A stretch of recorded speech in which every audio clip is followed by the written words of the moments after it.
नमस्कार दोस्तों, एक बार फिर से स्वागत है आपका मेरे इस YouTube चैनल पर। आज का टॉपिक है मौर्य वंश। तो बिना किसी व्यर्थ की बात कहते हुए हम शुरू करते हैं आज के इस महत्वपूर्ण वीडियो को, क्योंकि मैं जानता हूं कि जो विद्यार्थी किसी परीक्षा की तैयारी कर रहे होते हैं उनके लिए समय की क्या कीमत होती है। चलिए शुरू करते हैं आज के इस टॉपिक को।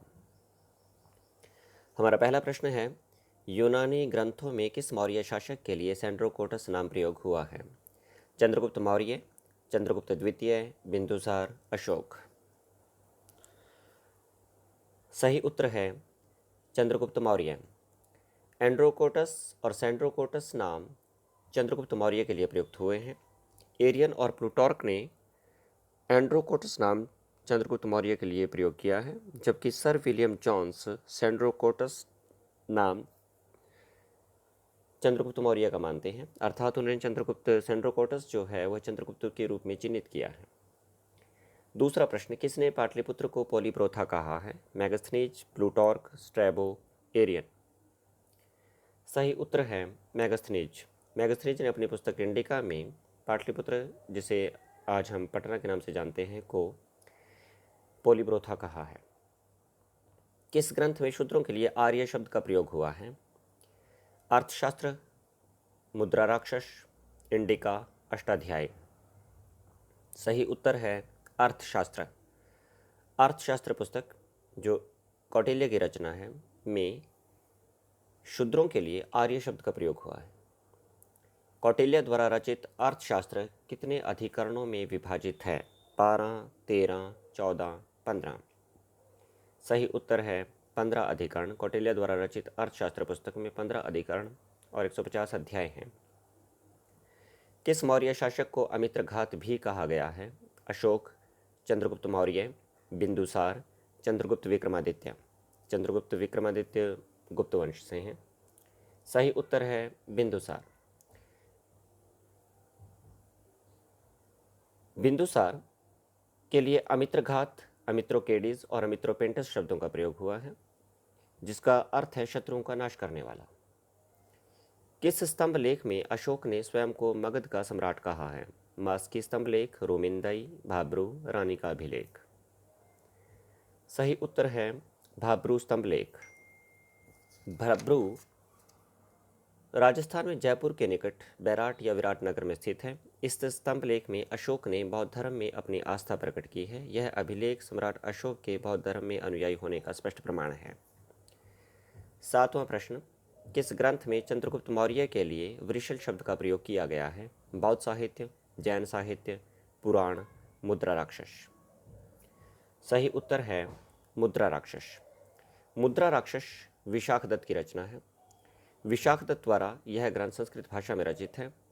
गुप्त काल के रचनाकार माने जाते हैं विशाखदत्त, और ऐसा माना जाता है कि चौथी 5वीं सदी में इस नाटक की रचना हुई थी। हालांकि इसका जो वर्ण्य विषय है वह मौर्य वंश है। भारतेंदु हरिश्चंद्र ने सबसे पहले इस नाटक का हिंदी में अनुवाद किया था। उसके पश्चात कई बार हिंदी में इसका अनुवाद हुआ, लेकिन वह लोकप्रियता उनको नहीं प्राप्त हुई जो भारतेंदु हरिश्चंद्र द्वारा अनुदित ग्रंथ को हुई। आठवां प्रश्न, मनसेरा व शाहबाजगढ़ी से प्राप्त अभिलेखों में किस लिपि का प्रयोग हुआ है? ब्राह्मी लिपि, खरोष्ठी लिपि, अरमाइक, देवनागरी। सही उत्तर है खरोष्ठी। मनसेरा व शाहबाजगढ़ी पाकिस्तान के उत्तरी भाग में खैबर पख्तूनख्वा प्रांत के मर्दान जिले में स्थित हैं। यहाँ से अशोक के जो अभिलेख मिले हैं उनमें खरोष्ठी लिपि का प्रयोग हुआ है। अशोक के शिलालेखों को पढ़ने वाला प्रथम व्यक्ति कौन था? John tower, Harry Smith, Metcalfe, James Prinsep. सही उत्तर है जेम्स प्रिंसप। जेम्स प्रिंसप ने 1837 ईस्वी में अशोक के शिलालेखों को पढ़ने में सफलता हासिल की। James Prinsep east India company में एक अधिकारी के पद पर नियुक्त थे। इन्होंने ब्रह्मी व खरोष्ठी लिपि को पढ़ने में सफलता हासिल की थी। 10वां प्रश्न, चंद्रगुप्त मौर्य ने सेल्यूकस को कब पराजित किया था? 302 ईस्वी पूर्व, 305 ईस्वी पूर्व, 298 ईस्वी पूर्व, 322 ईस्वी पूर्व। सही उत्तर है 305 ईस्वी पूर्व। चंद्रगुप्त मौर्य ने सेल्यूकस को 305 ईस्वी पूर्व में पराजित किया था। इस युद्ध का वर्णन एपीएस ने किया है। सेल्यूकस ने अपनी पुत्री कार्नेलिया, जिसे हेलेन या हेलेना के नाम से भी जाना जाता है, का विवाह चंद्रगुप्त मौर्य से किया था, और काबुल, कंधार, हरात और मकरान के राज्य भेंट स्वरूप चंद्रगुप्त मौर्य को दे दिए थे। 11वां प्रश्न, इनमें से किसकी तुलना मैकियावली की द प्रिंस से की जाती है? अर्थशास्त्र, मुद्रा राक्षस, अभिज्ञान शाकुंतलम, कामसूत्र। सही उत्तर है अर्थशास्त्र। मैकियावली की द प्रिंस से तुलना की जाती है कौटिल्य की रचना अर्थशास्त्र से। कौटिल्य, जिन्हें चाणक्य और विष्णुगुप्त के नाम से भी जाना जाता है, उनकी रचना है अर्थशास्त्र। अर्थशास्त्र उपदेशात्मक शैली में लिखा गया एक ग्रंथ था जो राजनीति, अर्थ और विधि से संबंधित था। यह उपदेशात्मक शैली में लिखा गया एक ग्रंथ है जिसमें 15 अधिकरण हैं, 150 अध्याय हैं और लगभग 6000 श्लोक इसमें माने जाते हैं। प्रश्न संख्या 12, प्रसिद्ध यूनानी राजदूत मैगस्थनीज भारत में किसके दरबार में आया था? मैगस्थनीज, जिन्होंने इंडिका की रचना की, वो किसके दरबार में भारत में आए थे? चंद्रगुप्त मौर्य, बिंदुसार, अशोक, हर्षवर्धन। सही उत्तर है चंद्रगुप्त मौर्य। यूनानी राजदूत मैगस्थनीज चंद्रगुप्त मौर्य के दरबार में 302 ईस्वी पूर्व से 298 ईस्वी पूर्व तक रहा था। प्रश्न संख्या 13, किस मौर्य शासक ने एक विदेशी राजा से अंजीर, शराब और दार्शनिक को भारत भेजने का आग्रह किया था?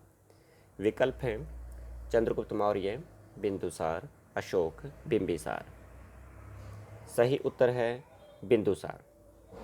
एथीनियस ने इस बारे में लिखा है। एथीनियस के अनुसार बिंदुसार ने सीरिया के यूनानी शासक एंटियोकोटस से शराब, सूखे अंजीर और एक दार्शनिक भेजने का आग्रह किया था। बाद में स्ट्रेबो ने भी इस बात की पुष्टि की है। स्ट्रेबो के अनुसार एंटियोकोटस ने डाइमेकस नाम का एक दार्शनिक बिंदुसार के दरबार में भेजा था, जिसे मैगस्थनीज का उत्तराधिकारी माना जाता है। प्रश्न संख्या 14, बिंदुसार ने अपने शासनकाल में विद्रोह का दमन करने के लिए अशोक को कहाँ भेजा था? ऑप्शन है वैशाली, उज्जैनी, तक्षशिला, नालंदा।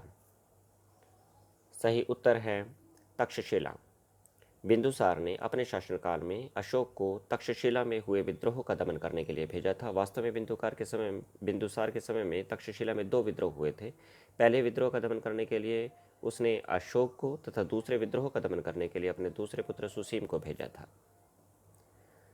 प्रश्न संख्या 15, अर्थशास्त्र का लेखक किसका समकालीन था?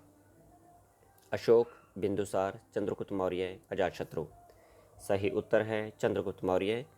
अर्थशास्त्र का लेखक कौटिल्य, जिसे चाणक्य और विष्णुगुप्त के नाम से जाना जाता है, चंद्रगुप्त मौर्य का समकालीन था। यह चंद्रगुप्त मौर्य का प्रधानमंत्री भी था। प्रश्न संख्या 16, विशाखदत्त की रचना का नाम बताइए। द प्रिंस, इंडिका, मुद्रा राक्षस, दशकुमार चरितम। सही उत्तर है मुद्रा राक्षस। विशाखदत्त की रचना है मुद्रा राक्षस। यह एक नाटक है जो चंद्रगुप्त मौर्य और मौर्य वंश के बारे में महत्वपूर्ण जानकारी देती है। द प्रिंस मैकियावली की रचना है। इंडिका मैगस्थनीज की रचना है, जबकि दशकुमार चरितम दंडी की रचना है। प्रश्न संख्या 17, मौर्य वंश के किस शासक ने अपने जीवन के अंतिम वर्षों में जैन धर्म ग्रहण कर लिया था? चंद्रगुप्त मौर्य, बिंदुसार, अशोक, कुणाल। सही उत्तर है चंद्रगुप्त मौर्य। मौर्य वंश के संस्थापक चंद्रगुप्त मौर्य ने अपने जीवन के अंतिम वर्षों में जैन धर्म ग्रहण कर लिया था। भद्रबाहु से उन्होंने दीक्षा ली थी और ये श्रवणबेलगोला कर्नाटक चले गए थे। 297 या 298 ईस्वी पूर्व में निराहार रहने से इनकी मृत्यु हो गई थी। चंद्रगिरी पर्वत पर इन्होंने अपने प्राण त्याग दिए थे। प्रश्न संख्या 18, मौर्य वंश के किस शासक के संरक्षण में बौद्ध संगीति का आयोजन हुआ? चंद्रगुप्त मौर्य, बिंदुसार, अशोक, दशरथ। सही उत्तर है अशोक। सम्राट अशोक के समय में तीसरी बौद्ध संगीति का आयोजन हुआ था। यह बौद्ध संगीति 250 ईस्वी पूर्व में आयोजित हुई थी। इसका आयोजन स्थल पाटलिपुत्र था। इसकी अध्यक्षता मौगरीपुत्र तिस्स ने की थी। बौद्ध धर्म के 3 पिटक माने जाते हैं, विनय पिटक, सुत्त पिटक तथा अभिधम पिटक। तीसरा जो पिटक है अभिधम पिटक, इसका संकलन इस संगीति में ही हुआ था। अर्थात तीसरी बौद्ध संगीति जो अशोक के समय में हुई थी, इसमें अभिधम पिटक का संकलन हुआ था। 19वां प्रश्न है, किस मौर्य वंशीय शासक ने श्रीनगर की स्थापना की थी? विकल्प हैं चंद्रगुप्त मौर्य, बिंदुसार, अशोक, कुणाल। सही उत्तर है अशोक। सम्राट अशोक ने श्रीनगर की स्थापना की थी। और हमारा अंतिम प्रश्न है, मौर्य वंश का अंतिम शासक कौन था? अशोक, बिंदुसार, दशरथ, बृहद्रथ। सही उत्तर है बृहद्रथ। बृहद्रथ मौर्य वंश का अंतिम शासक था। बृहद्रथ का सेनापति पुष्यमित्र शुंग था। पुष्यमित्र शुंग ने बृहद्रथ की हत्या कर दी थी और इस प्रकार से मौर्य वंश का अंत करके शुंग वंश की स्थापना की थी। तो ये थे आज के 20 प्रश्न। मैं आशा करता हूँ कि ये वीडियो आपको पसंद आया होगा। धन्यवाद।